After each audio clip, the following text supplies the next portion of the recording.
Hi தங்கங்களாம் எல்லோரும் எப்படி இருக்கீங்க? நான் ரொம்ப சௌக்கியமாக இருக்கேன். நீங்களாம் நல்லா இருக்கீங்க அப்படின்னு நம்புகிறேன்.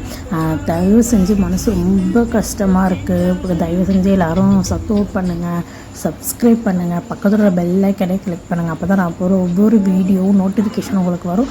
நீங்களும் பிடிச்சிருந்தாலும் பார்க்கலாம், பிடிக்காட்டி பார்க்குற வழி இல்லாமல் பார்க்கலாம். இன்றைக்கி இதை பற்றின ஒரு வீடியோ அப்படின்னா, நாங்கள் வந்து வேலண்டைன்ஸ் டே அன்னைக்குமே பிளான் பண்ணியிருந்தோம். ஒரு வீடியோ பிளான் பண்ணியிருந்தோம் வெளியே போகலாம் அப்படின்னு. கண்டிப்பாக முடியல. அதுக்கப்புறம் ஒரு 2-3 டேஸ் கழித்து தான் நாங்கள் போனோம். உண்மையாகவே சூப்பராக இருந்துச்சா? கண்டிப்பாக கிடையாது. இந்த பிளாக் உங்களுக்காக தான். திருச்சியில் இருக்கவங்க, திருச்சிக்கு போகிறவங்க கண்டிப்பாக அந்த வீடியோ பார்த்துட்டு போனீங்க அப்படின்னா உஷாராக இருங்க. என்ன அப்படின்னா, நாங்கள் எங்கே போனோம் அப்படின்னா, திருச்சியில் ரொம்ப நாளைக்கு அப்புறம் ஓப்பன் பண்ண ஒரு பிளேஸ் அப்படின்னா அது பேர்ட்ஸ் பார்க். நிறைய பேர் ஓப்பனிங் அன்றைக்கெலாம் செம்ம கும்பலாக இருந்துச்சு. ஆனால் நாங்கள் ஒரு ஓப்பன் பண்ணி ஒரு 10 டேஸ்க்கு அப்புறம் தான் நாங்கள் போனோம். ஒரு 15 டேஸ் கூட சொல்லலாம். ஆனால் அந்தளவுக்கு ஒரு கும்பலாக இல்லை.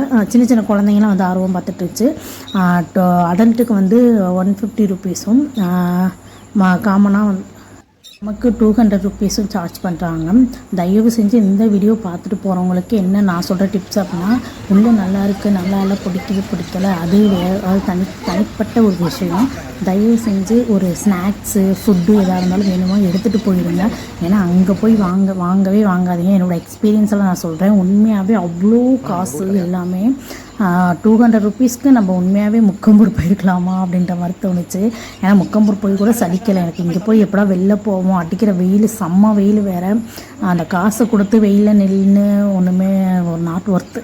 ஆனால் குழந்தைங்களுக்கு கூட்டிகிட்டு போனோம் அப்படின்னா இந்த நெய்தல், பாலை, மருதம், குறிஞ்சி, முல்லை இதை பற்றிலாம் நம்ம வந்து குழந்தைங்களுக்கு ஒரு டெமோ கிளாஸே காட்டலாம். அந்தளவுக்கு ஓகே அப்படின்ற அளவுக்கு ஒருத்தர் இருந்துச்சு. உண்மையாகவே எக்ஸ்பீரியன்ஸ் அப்படின்னா 0. இந்த வீடியோ பார்க்குறவங்க கமெண்ட் பண்ணுங்கள். தேங்க்யூ.